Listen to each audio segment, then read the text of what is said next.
मित्रों, मैं doctor Rajiv Khanna, cardiologist Banaras से, और आज हम बातचीत करेंगे हाई ब्लड प्रेशर या उच्च रक्तचाप को।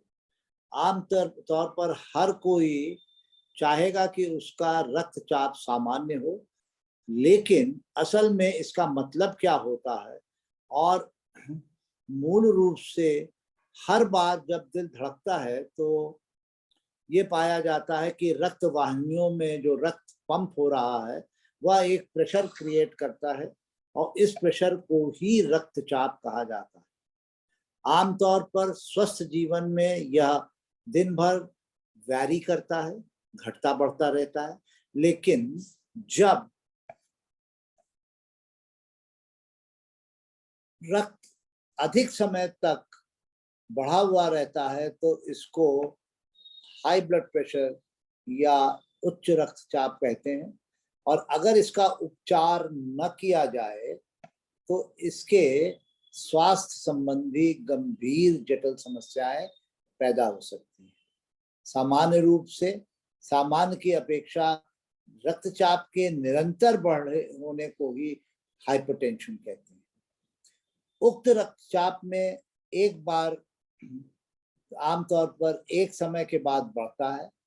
यह उम्र के साथ, जबकि आपकी धमनियों की इलास्टिसिटी बढ़ती या घटती है और एज के साथ यह इलास्टिसिटी घटती है, तब स्वयं से ब्लड प्रेशर बढ़ने लगता है। जीवन अस्वस्थकारी जीवन शैली अपनाने के कारण हो सकता है कि पर्याप्त शारीरिक मेहनत न की जाए, मोटापा, धूम्रपान, ज्यादा शराब का सेवन और तनाव, यह सब उक्त रक्तचाप के होने के वजह हो सकते हैं। और भी जोखिम के कारण होते हैं जो हाइपरटेंशन की जोखिम को बढ़ाते हैं, जैसे कि आयु। मैंने बताया कि व्यक्ति की आयु के बढ़ने के साथ धमनियां स्टिफ हो जाती हैं और वसा की मात्रा उनमें इकट्ठी होने लगती है और यह उच्च रक्तचाप की वजह हो सकती है। परिवार में आपके माता पिता या फर्स्ट जनरेशन या सेकंड जनरेशन जो आपके सगे संबंधी हैं, अगर उनको उच्च रक्तचाप रहा है तो यह बहुत चांसेस हैं कि आपको भी वह रक्तचाप कभी न कभी परेशान कर सकता है। नमक का अधिक सेवन और प्रयोग करने से भी रक्तचाप पे फर्क पड़ता है, और खाली रक्तचाप पे ही नहीं, और भी हृदय के कॉन्ट्रैक्शन पे इसका असर पड़ सकता है।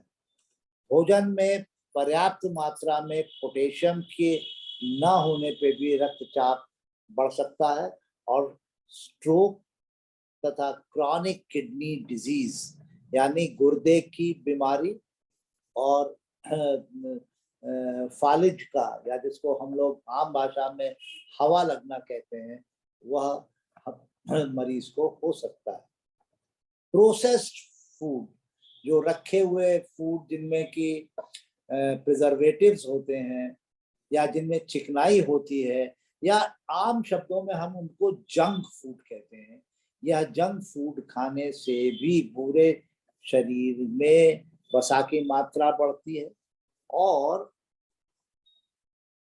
ऐसे में हृदय को के ऊपर वसा की मात्रा इकट्ठी होने लगती है, धमनियों में इकट्ठी होने लगती है और रक्त का चाप बढ़ सकता है। दूसरी ओर शारीरिक मेहनत न करने, या जिसको हम लोग सेडेंटरी लाइफ कहते हैं, जैसे कि बैंकों में काम करने वाले या लंबे समय तक अपनी कुर्सी पर बैठे रहने वाले जो ऑफिसर्स होते हैं, उनमें भी उच्च रक्तचाप की पॉसिबिलिटी बढ़ती है। ओबेसिटी, मोटापा, यह, और हमारे हिंदुस्तान में तो उतना नहीं, लेकिन वेस्टर्न पॉपुलेशन में तो मोटापा एक बेहद इम्पोर्टेंट वजह है उच्च रक्तचाप की। एक और कारण है, और यह कारण आज के समय में तनावग्रस्त होने की, बिकॉज हमारी लाइफस्टाइल, हमारे जीवन की अपेक्षाएं, हमारे पहले के ज़माने में हमारे परिवार बड़े बड़े परिवार होते थे, लेकिन आज न्यूक्लियर परिवार है और उनमें बहुत टेंशन्स होते हैं। आपके ऑफिस का टेंशन, आपके पढ़ाई का टेंशन, आपके जो वर्क प्लेस है उसका टेंशन आपके उच्च रक्तचाप की बहुत इंपॉर्टेंट वजह हो सकती है। नेक्स्ट, जो सबसे ज्यादा इम्पोर्टेंट है कि उच्च रक्तचाप जब भी होता है, ये देखा जाता है कि इसका कोई स्पष्ट संकेत मरीज को नहीं मिलता। इसके कोई ऐसे लक्षण नहीं होते जिसे हम ये कह सके कि आपको तुरंत ब्लड प्रेशर हो गया है, जब तक कि वह ब्लड प्रेशर बहुत तेजी से न बढ़ता हो, जिसको कि एसिलरेटेड हाइपरटेंशन कहते हैं। अतः हम लोग उक्त रक्तचाप को साइलेंट किलर कहा जाता है, और ये और डायबिटीज मिलके कंबाइंड साइलेंट किलर की श्रेणी में आते हैं। मगर ये दोनों ही किसी भी व्यक्ति को और कई बीमारियों का जोखिम पैदा करते हैं, स्पेशली हृदय संबंधी समस्याओं से लेकर गुर्दे का फेल होना, स्ट्रोक और आंखों में खराबी आना और दृष्टिहीनता तक आ सकती है। अतः ब्लड प्रेशर, हाइपरटेंशन को काबू करना बहुत महत्वपूर्ण होता है, और जल्दी से जल्दी, क्योंकि अगर स्पष्ट संकेत नहीं है तो यह बहुत चांसेस हैं कि आप उसकी ओर ध्यान ही नहीं देंगे। तो जीवन शैली, निद्रा की मात्रा, खान पान का नमक की मात्रा, शांत स्वभाव और सवेरे व्यायाम, यह सारी चीजें आपकी रक्तचाप को बहुत आसानी से और बहुत अच्छी तरीके से काबू में लाने के लिए महत्वपूर्ण है।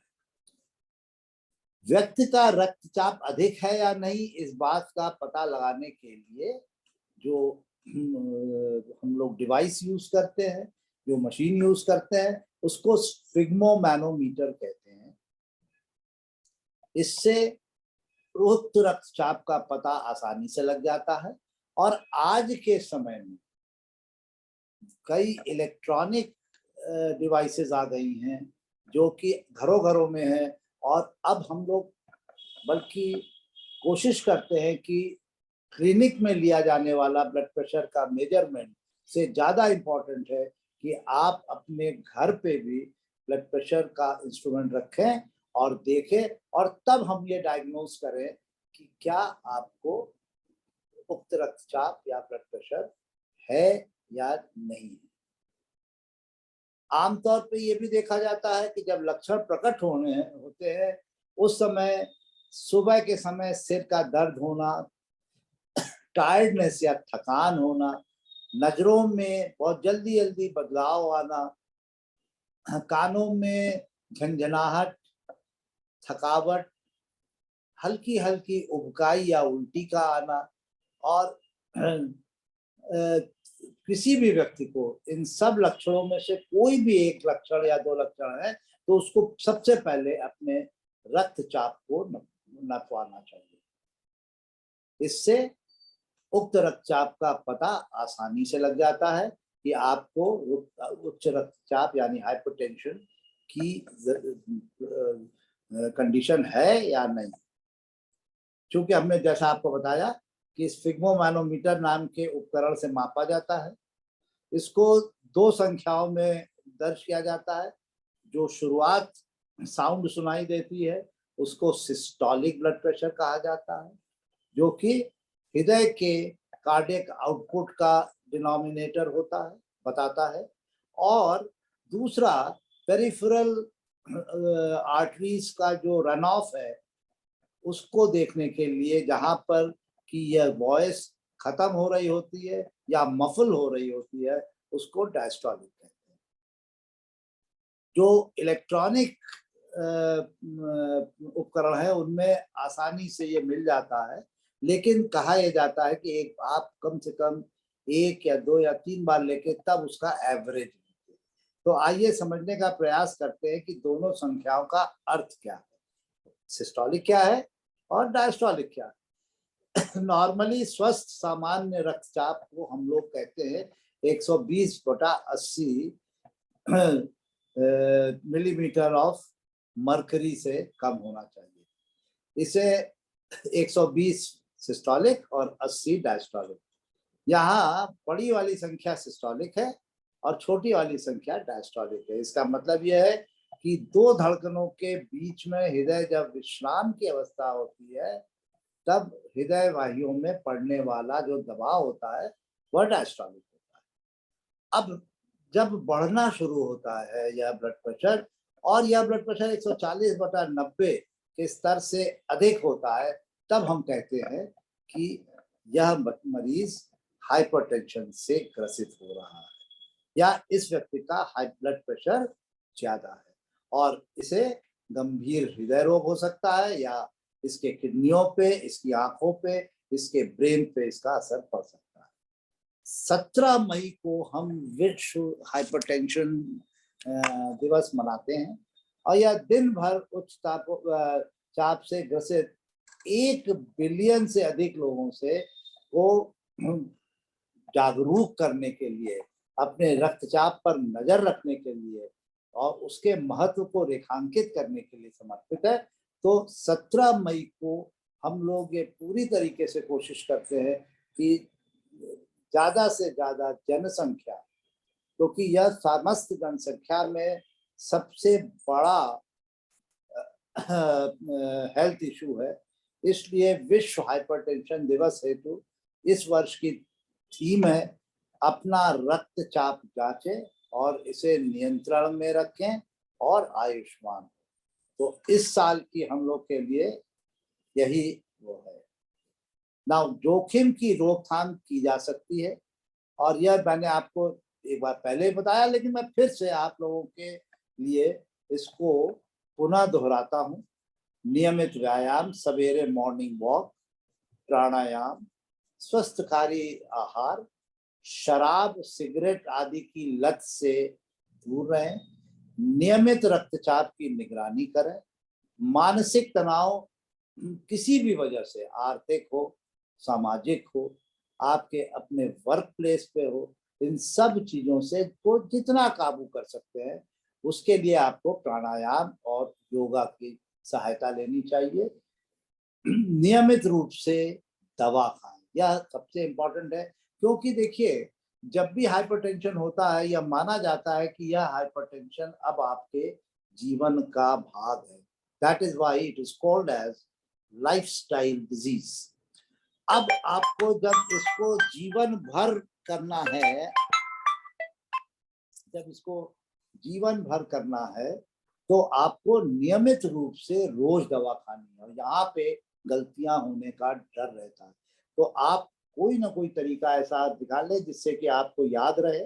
ये डबल चेक करें कि आज आपने सवेरे दवा खाई है, दवा नाश्ते के बाद खानी है या रात के वक्त खाने के बाद खानी है, यह आपको पता होना चाहिए। रक्तचाप पर यदि आपने इस तरह की जीवन शैली के संबंधी बदलावों को किया तो बहुत चांसेस हैं कि आप सफलतापूर्ण नियंत्रण कर लेंगे और हो सकता है आपको दवा भी ना लेनी पड़े, क्योंकि जब आप लगातार नियमित व्यायाम, खान पान का परहेज करते हैं, सवेरे एक्सरसाइज करते हैं, योगा करते हैं, तो आपके शरीर में बहुत सी ऐसी चीजें होती हैं जिससे कि आपको उच्च रक्तचाप की पॉसिबिलिटी से निजात मिलती है और आप दवा जरूरी नहीं है कि लें।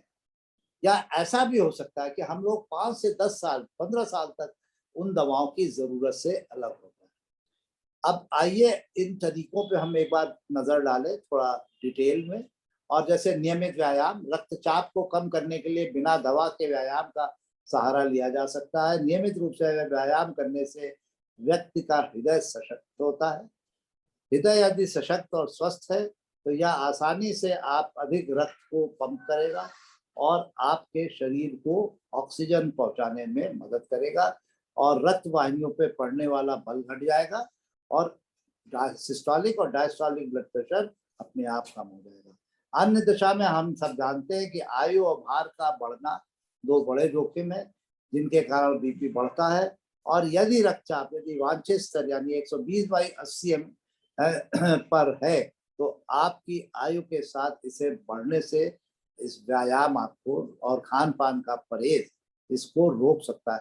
तो देखा यह गया है कि इवन आपकी एज जब बढ़ती है और अगर आप स्वस्थ जीवन शैली और व्यायाम करते हैं तो जो आयु का इफेक्ट है वो भी कम हो जाता है। नियमित रूप से व्यायाम करने से आपका वजन भी स्वास्थ्य के दायरे में रहता है।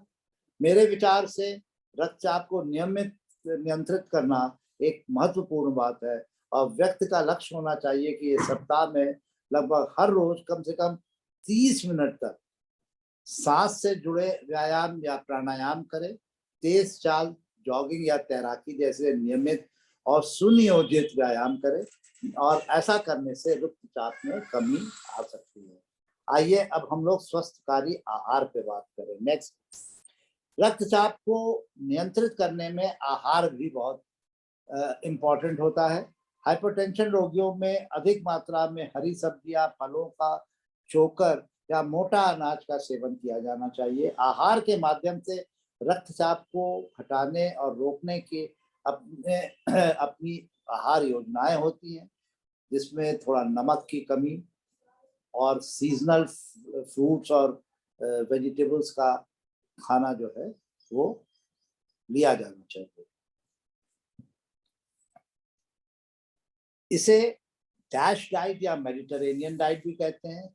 सैचुरेटेड और टोटल फैट का सेवन कम से कम करना है, जैसे बर्गर, जैसे पिज्जा, इन चीज़ों का कम वो करें। पोटेशियम का भरपूर सेवन करें और नमक की मात्रा कम करें। अधिक मात्रा में शराब का पीना भी गड़बड़ है। डैश का मतलब हाइपरटेंशन को रोकने के लिए क्या खाएं क्या नहीं।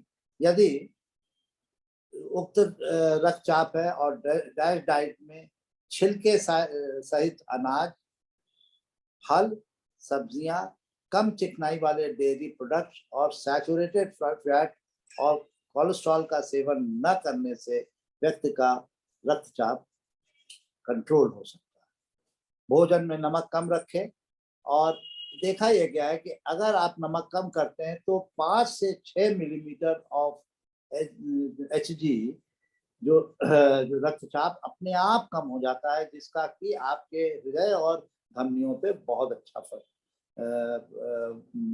कुछ चीजें जो आप ध्यान रख सकते हैं, खाद्य पदार्थों का लेबल पढ़ें और हमेशा कम नमक वाले खाद्य पदार्थों को खाएं और पिएं। प्रोसेस फूड का प्रयोग कम करें।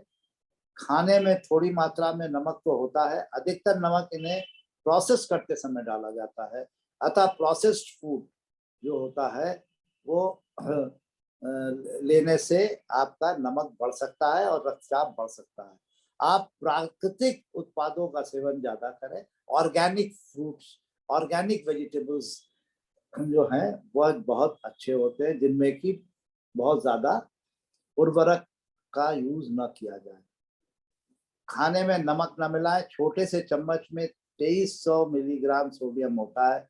अपने भोजन में ऊपर से, हम लोग सलाद में ऊपर से नमक छिड़क लेते हैं, या जैसे अमरूद खाते हैं या संतरा खाते हैं तो नमक लगा के खा लेते हैं। यह एक गलत प्रथा है और ऐसा नहीं करना चाहिए।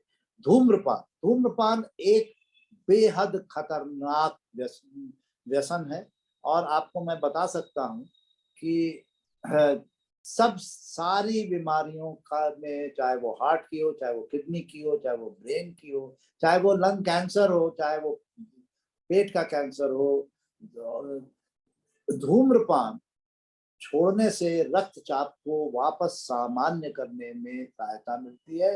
धूम्रपान छोड़ने से आपके हृदय रोगों का जोखिम कारगर तरीके से कम होता है और आप इसमें सुधार ला सकते हैं। दूसरा, जैसा कि कहा गया है कि यह ब्लड प्रेशर एक बदलने वाली चीज है। कभी ये ज्यादा, तो उस पर नजर रखें। दिन में कोशिश करें कि एक, अगर आप उक्त रक्तचाप से वो करते हैं तो 1 या 2 बार आप अपना रक्तचाप जरूर नापें। कुछ हाइपरटेंशन रोगी डॉक्टर के पास जाके अपने रक्तचाप की जांच करवाते हैं, लेकिन यह हमेशा संभव नहीं होता। अतः रोगी डॉक्टर के पास जाकर अपने रक्तचाप की जांच करा पाए या ना, अतः मेरी सलाह यही है कि अपने बीपी को अपने घर पर इलेक्ट्रॉनिक मशीन से जो है वह जरूर नापें। स्वयं नापने पर व्यक्ति दिन भर अलग अलग समय पर और कई बार लंबे समय तक अपनी बीपी की जांच कर सकता है। इससे डॉक्टर को भी व्यक्ति को अलग अलग समय पे क्या रक्तचाप होता है या उसका क्या इफेक्ट होता है, यह जानने में उसको आराम होता है और उसे हृदय विकारों और मृत्यु संबंधी जोखिमों के बारे में नियमित तौर पर डॉक्टर के पास एक बार रक्तचाप नपाने की अपेक्षा बेहतर तरह से पता चलने में सहायता मिलती है। तनाव, जैसा कि आपसे कहा कि कोशिश करें, वैसे आज का जीवन में तनाव मुझे ऐसा लगता है कि जीवन का पार्ट होता है, क्योंकि भावनात्मक, शारीरिक और वर्क प्लेस पे आपको अपने आप को जितना मानसिक रूप से शांत रहेंगे, रक्तचाप में उतनी ही कमी आएगी।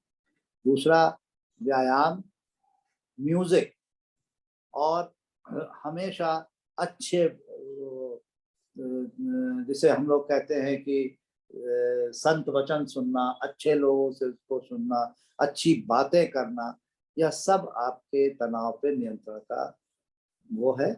दवा नियमित रूप से लेना चाहिए। यदि आपका रक्तचाप निरंतर अधिक है 140 से, तो आपको ब्लड प्रेशर की दवा जरूर लेनी चाहिए और एक समय पे लेना चाहिए। ये नहीं हो कि आज आप भूल गए, कल एक दिन, अरे, क्योंकि एक दिन में शायद आपको उतनी तकलीफ ना हो, लेकिन इस आदत से आपको लंबे समय में काफी आघात हो सकता है। नियमित रूप से दवा लेना बहुत महत्वपूर्ण है और इससे आपका रक्तचाप बढ़ता घटता में नहीं है, और जिसको कि हम लोग हाइपरटेंसिव वेरिएबिलिटी कहते हैं। और अंत में मेरा सुझाव यही है कि चुस्त दुरुस्त जीवन से अधिक महत्वपूर्ण कुछ भी नहीं है। स्वास्थ्यकारी जीवन शैली अपनाने से हम लंबे समय तक स्वस्थ रह सकते हैं। उक्त रक्तचाप को रोके जाने के साथ साथ इसको कई बार दवाओं के अलावा लाइफस्टाइल मॉडिफिकेशन से भी काबू पाया जा सकता है। हृदय रोग की रोकथाम के लिए रक्तचाप को सामान्य रखना बेहद महत्वपूर्ण है। आपको बताओ, यह अगर हम देखें तो रक्तचाप हमारे लिए सबसे इम्पोर्टेंट है। डायबिटीज से भी ज्यादा इम्पोर्टेंट रक्तचाप है, बिकॉज रक्तचाप से होने वाली मृत्यु डायबिटीज से होने वाली मृत्यु से ज्यादा होती है। और इवन स्टैटिन्स, जहाँ पे लिपिड्स या कोलेस्ट्रॉल, उससे भी ज्यादा इम्पोर्टेंट रक्तचाप है। तो रक्तचाप आपको हमेशा हर तरीके से अपने जीवन के शैली को रखते हुए, देखते हुए, तनाव मुक्त होते हुए आप जीवन को लंबे समय तक अच्छी तरीके से व्यतीत कर पाएंगे। नमस्कार।